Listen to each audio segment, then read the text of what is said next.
Here are some facts about me.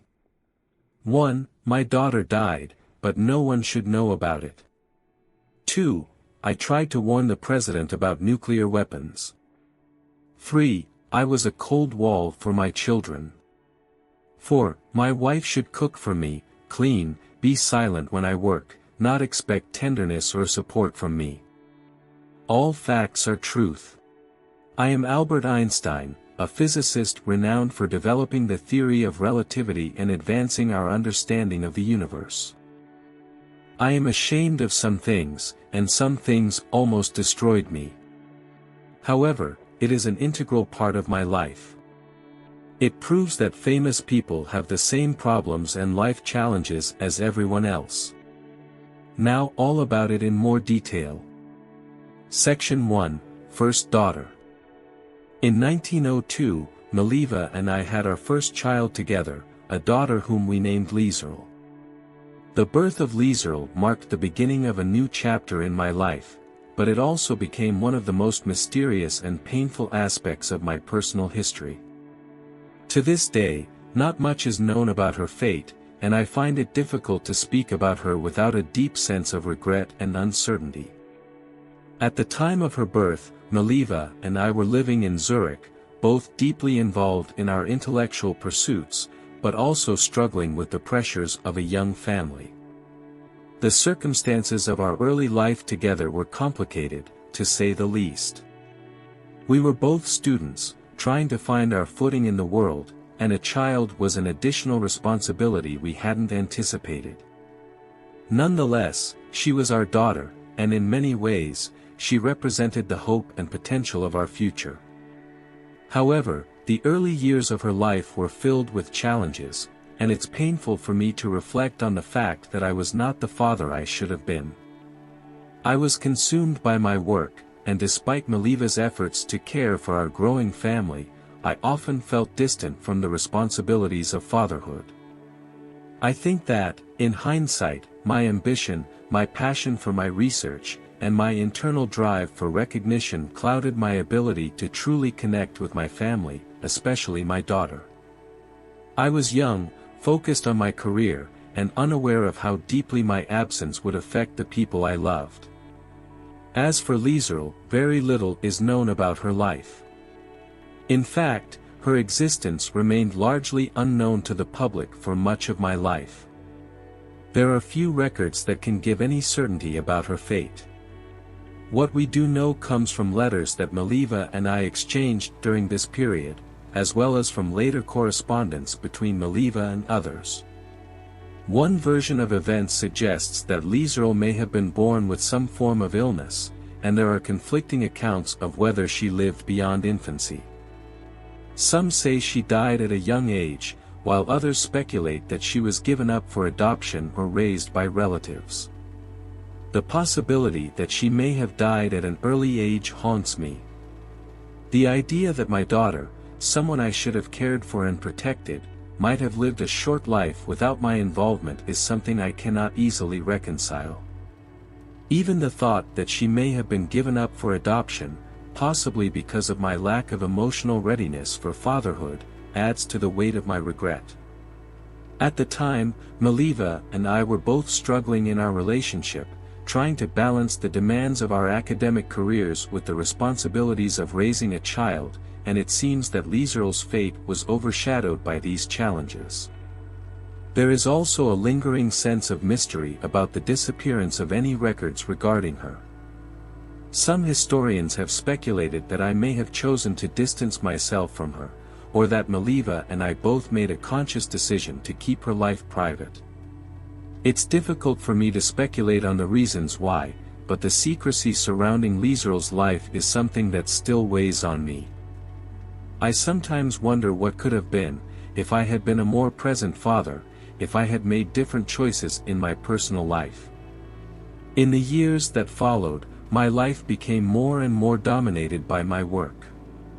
I went on to become a prominent figure in the world of physics, and my name became known around the world. But the price of this recognition was high. It came at the expense of the relationships I had with those closest to me. My marriage to Maliva deteriorated, and my role as a father became more distant. I can't help but think that Liesel, my first daughter, was another casualty of my inability to balance my personal life with my professional ambitions. While much of my personal life was written about and scrutinized, Liesel remained a mystery. The sadness I feel about not having been there for her, about not knowing her, is profound. The gaps in my understanding of what happened to her are not just a matter of curiosity, but a source of deep emotional pain. She was part of my life, yet, because of circumstances and my own failings, she remains an unresolved chapter in my history. I've often wondered what kind of person Liesel might have become, had I been more involved in her life. Would she have inherited my curiosity for science? Would she have had her mother's intellect and drive? I imagine the life she might have led, and I regret that I never had the opportunity to know her.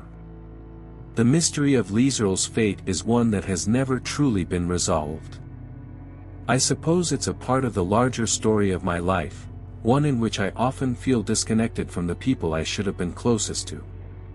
My relationship with Maliva was fraught with difficulties, and Liesel's life became one of the many areas in which I failed to be the father and partner that I should have been. There were times when I wished I could go back, when I wished I could have made different choices, been a different kind of father, a different kind of man. But the truth is, the decisions I made, the path I chose, left certain relationships in ruins. Liesel, in particular, remains a haunting reminder of how my ambition and my obsession with my work cost me precious moments with my family. In the end, I think about her often, and I regret not having been there for her in the way I should have been. Whether she lived a full life or whether she was lost to me at an early age, she will always be a part of my story, one that I can never fully understand or fix. Section 2 Letter to the President. In 1939, I found myself in a position that conflicted deeply with my personal beliefs and the values I had held for most of my life. Despite my long-standing commitment to pacifism and my belief in peaceful solutions to conflicts, I signed a letter to President Franklin D. Roosevelt. The letter, co-written by physicist Leo Szilard, warned of the possibility that Nazi Germany might be developing an atomic bomb, and it urged the United States to begin its own research into nuclear weapons. Looking back, it's a decision that weighs heavily on me, one that I regret deeply. But at the time, the world was on the brink of a war unlike any the world had seen before. Adolf Hitler and the Nazi regime posed a terrifying threat, not only to Europe but to the entire world. The rise of fascism in Germany and the potential for Nazi scientists to harness the power of the atom was a danger that I could not ignore. The idea of nuclear weapons, of weapons of mass destruction, was still a relatively new concept. I had heard about the potential of atomic energy and the possibility of creating a bomb that could destroy entire cities, but I never thought I would have to face the decision of whether to support the development of such a weapon. As a physicist, I understood the power that could be unlocked by splitting the atom, but I never fully imagined the horrors that would come with it. Yet, when I learned that German physicists were investigating the possibility of creating such a weapon, I was filled with a sense of urgency and fear. At the time, the world was at war, and I feared that if Nazi Germany succeeded in developing an atomic bomb first, the consequences would be catastrophic. The United States had to be prepared, I believed, to prevent such a weapon from falling into the hands of the Nazis. I felt that the only way to stop this global threat was to be the first to develop the bomb, to ensure that the Allies could use it before it was used against us. I wish I had known then the consequences of my actions, the devastation that would result from the very weapon I helped set in motion. Signing that letter to Roosevelt was a moment of sheer anxiety and fear for the future of humanity. The horrors of war, and the possibility of such a destructive weapon, left me with few options in my mind. The letter to Roosevelt was meant to sound the alarm, to push the United States government to act before it was too late. However, after the bomb was eventually developed and used against Japan, I was horrified by the sheer scale of the destruction. The bombings of Hiroshima and Nagasaki in 1945 were a devastating blow to humanity, and the images of the aftermath still haunt me to this day. Thousands of innocent lives were lost, and entire cities were obliterated in an instant. The atomic bomb, the very weapon I had helped set into motion, was now a reality, and it was more terrifying than I had ever imagined. I could not reconcile the decision I had made with the consequences that followed. I had advocated for the development of a weapon of mass destruction in the name of stopping an even greater threat, but I had never anticipated the extent of the human suffering it would cause. The bombings of Hiroshima and Nagasaki were a tragic moment in history, and I felt personally responsible for the role I played in making it possible. I could not undo the decision I made in 1939, but I spent the rest of my life reflecting on it and deeply regretting it. I became an outspoken advocate for nuclear disarmament and world peace in the years that followed. I spoke out against the proliferation of nuclear weapons, advocating for international cooperation and the peaceful use of atomic energy. I joined with other scientists, politicians, and activists in calling for the abolition of nuclear arms and worked tirelessly to ensure that the world would never again face the horrors I had witnessed in Japan. The regret I feel for my role in the creation of the atomic bomb is something I cannot escape. I have always believed in the power of knowledge to improve the world, to create a better future for humanity. But in this instance, the knowledge we uncovered led to a weapon that brought untold suffering and death. It was a tragic irony that the very scientific advancements that had the potential to change the world for the better were turned into instruments of destruction. In the end, I know that I acted out of a genuine sense of fear for the world's future, a fear that the Nazis would use the atomic bomb first and gain a devastating advantage. But the fact remains that I signed that letter, and the consequences of that decision will forever weigh on my conscience. The atomic bomb changed the course of history, and not in the way I had hoped. It's a lesson that I carry with me: the path to hell is often paved with the best of intentions. I believed I was doing the right thing at the time, but the consequences were far worse than I could have ever imagined. As I look back on my life and my involvement in the development of nuclear weapons, I can only hope that humanity will learn from the mistakes of the past and work toward a future where such weapons are never used again. Section 3: Conflicts with Children. As a father, my relationship with my children was far from ideal, and the emotional distance between my family and me remains one of the more painful aspects of my personal life. I was always deeply immersed in my work, focused on physics and the problems of the universe, and as a result, I neglected the emotional needs of my children. I spent much of my time in academic circles, often failing to be present for them in the way they needed me to be. Looking back, I recognize how my devotion to my work might have made me seem cold and distant to them. My first son, Hans Albert, was particularly affected by this. From a young age, he struggled with feeling that I wasn't emotionally available. He once said that I was too absorbed in my work to be a loving father. As a child, Hans Albert was very intelligent, but he had a very different approach to life than I did. He grew up to be a philosopher, and I suppose we had a certain intellectual distance as well. I often felt that I could not understand him, and he might have felt the same way about me. In his eyes, I was too focused on my theories and the bigger questions of the universe to connect with him on a personal level. It's a difficult thing to face, realizing that your child feels abandoned, that you have failed in ways that go beyond intellectual achievement. Hans Albert later became an outspoken critic of my emotional detachment, and I could see that my lack of warmth in our relationship might have deeply hurt him. I regret not having been more present for him during those formative years. Instead of showing him affection or concern, I was absorbed in my research and theories about the nature of the world, neglecting the more basic emotional needs of my family. The situation with my second son, Edouard, was even more painful.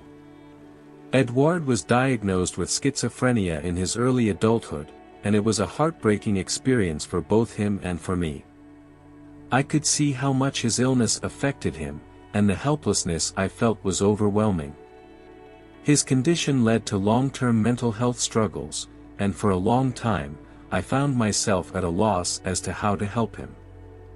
I felt an immense amount of guilt, as if I were somehow responsible for his suffering or that I had failed to do enough to support him through his illness. Edouard's mental health problems were a tremendous strain on both of us. He spent time in and out of mental institutions, and there were many years when I felt utterly powerless in the face of his struggles. It's hard to express just how much guilt I felt during those years, knowing that I was unable to ease his pain or offer him the stability and support he needed. I felt as though my failure to help him reflected poorly on me as a father, and there were times when I questioned whether my dedication to my work might have contributed to his mental illness. I can never escape the reality that my personal failures as a father affected my children in significant ways. Both Hans Albert and Edouard experienced emotional turmoil because of my detachment and inability to be a more supportive, loving figure. I was consumed with my work, and I failed to recognize the importance of being emotionally available for them. My career as a scientist, which brought me so much recognition and acclaim, also distanced me from the very people I loved and should have cared for more. There was no shortage of personal contradictions in my life. On one hand, I was celebrated as a genius, a man who changed the course of science with his theory of relativity.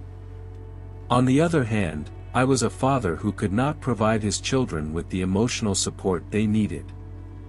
I often found it difficult to reconcile the two sides of my life, the brilliant physicist and the flawed, emotionally distant father. I was so wrapped up in my own mind and my own work that I neglected the most basic human relationships.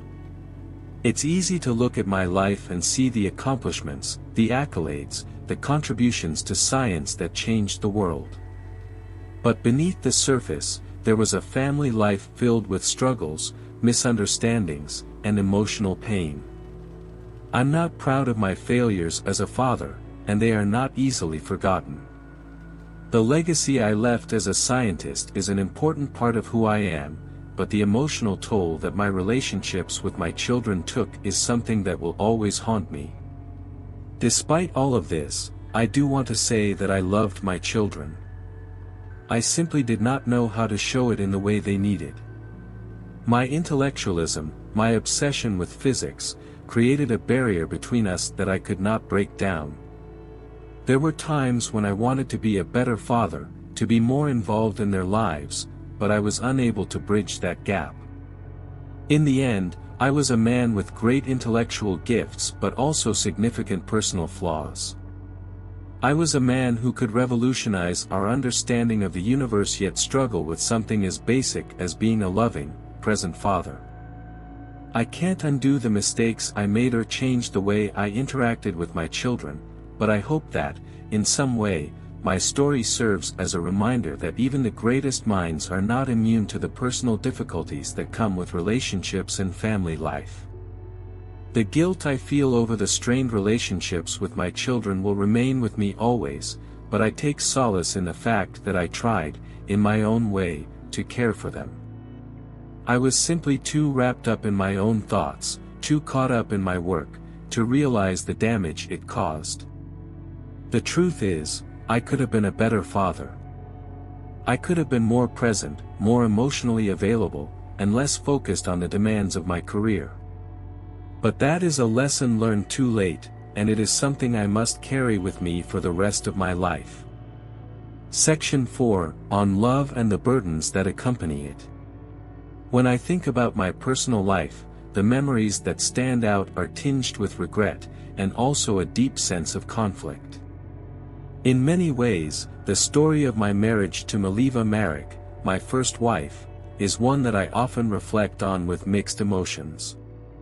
It wasn't a simple love story, it was filled with complexity, ambition, and, at times, tension.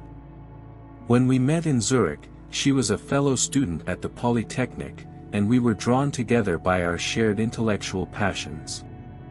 She was brilliant, capable, and driven, qualities that I admired in her, and qualities that, in many ways, made her my equal. But our relationship quickly evolved into something that would become strained by expectations, personal flaws, and, inevitably, infidelity. At the beginning, it seemed like the perfect partnership. We both had similar intellectual ambitions, and our conversations were filled with the excitement of shared ideas. But over time, it became clear that there were deeper issues. I was often absorbed in my work, and Maliva, while supportive of my career, began to feel that I wasn't as present for her as I should have been. She was also under immense pressure to balance her own ambitions with the role of a wife and mother. And yet, despite our mutual respect for each other's intellect, we drifted apart emotionally. There were moments when we were close, when we communicated openly, but as the years passed, our connection faltered. What makes this relationship even more complicated is the fact that, during our marriage, I was not faithful. I had romantic relationships with other women, which caused significant strain on our marriage. I know now that these affairs were a betrayal, not only of the vows I made to her but also of the respect I should have had for the woman who had been my partner, both in life and in intellect. These affairs were not just about physical attraction, they were symptoms of my inability to reconcile my personal desires with the reality of the responsibilities I had as a husband. I understand now that my behavior hurt her deeply, and I cannot erase that. In fact, I even signed a marriage contract with Maliva, which had strict terms about what she was expected to do in our marriage. These terms were rigid, and in retrospect, they seemed controlling, especially considering how they reflected my own view of relationships. I had certain expectations, certain demands that Maliva was supposed to follow, and those demands were not the product of a healthy partnership but of my own insecurities and rigid ideas of what a marriage should look like. I wanted her to stay in a predefined role, one that I thought would serve the dynamics of our lives, but which, in reality, stifled her. She was an intelligent, ambitious woman, and yet I limited her, unintentionally but deeply, with my expectations. I see now that this dynamic did not allow her to flourish the way she should have been able to. Our relationship was further complicated by the birth of our two sons, Hans Albert and Eduard. Raising children in the midst of a strained marriage only added to the difficulties we faced. Eduard, our second son, had developmental issues that caused considerable distress, and Maliva and I had different ideas on how to deal with it. She was very much involved in caring for him, but I, often distracted by my work and personal struggles, was not as present as I should have been. I also know that Maliva had hopes of a more equal partnership, and I wasn't able to meet those expectations. Over time, the fractures in our relationship grew too large to ignore, and eventually, we separated. After the divorce, I did not give her the support she needed, financially or emotionally. Our marriage had been built on shared intellectual pursuits, but I failed to honor the other, more personal aspects of our relationship. When the divorce was finalized, Maliva was left to care for our children alone. I regret not stepping up in the ways that I should have. It was easy for me to get lost in my work and my fame, but I often neglected my responsibilities as a father and as a former husband. I had the privilege of fame and recognition, but Maliva had to manage the weight of our children's lives, especially given Eduard's condition. After the divorce, Maliva and I communicated less frequently, and as time passed, I had less direct involvement with her or our children. I married again, but my second marriage to Elsa, my cousin, also faced its own set of challenges. Looking back, I see that in both marriages, I was not the ideal partner. The ambition that drove me to make groundbreaking discoveries was the same ambition that distanced me from my personal life. I became increasingly absorbed in my work, often at the expense of those closest to me. Mileva, in many ways, bore the brunt of my emotional neglect. While she was intellectually my equal, the expectations I placed on her, both in the marriage and in our life together, were unrealistic. The controlling nature of our marriage contract and my own inability to be emotionally present for her caused rifts that were difficult to heal. Our relationship became less about mutual respect and more about fulfilling roles, and as much as I regret it now, there was little I did to fix the situation at the time. It's difficult for me to look back on that period of my life without a deep sense of regret. Mileva was an intelligent, passionate woman, and in many ways, I squandered the opportunity to build a life that was fulfilling for both of us. I was young when we married, and perhaps I didn't fully understand what a partnership required. My failures as a husband and father weigh on me now, and though my work has provided me with a legacy, I often wonder what could have been had I been more present in my personal life. In the end, the legacy of my relationship with Mileva is complicated, and I suspect that it will be remembered as one of the great failures of my personal life. I was so consumed with the demands of my work, my intellectual pursuits, and the expectations placed upon me that I neglected the very relationships that should have been at the center of my life. Mileva, like so many people in my life, deserved more than I could give. And for that, I will always feel the weight of regret.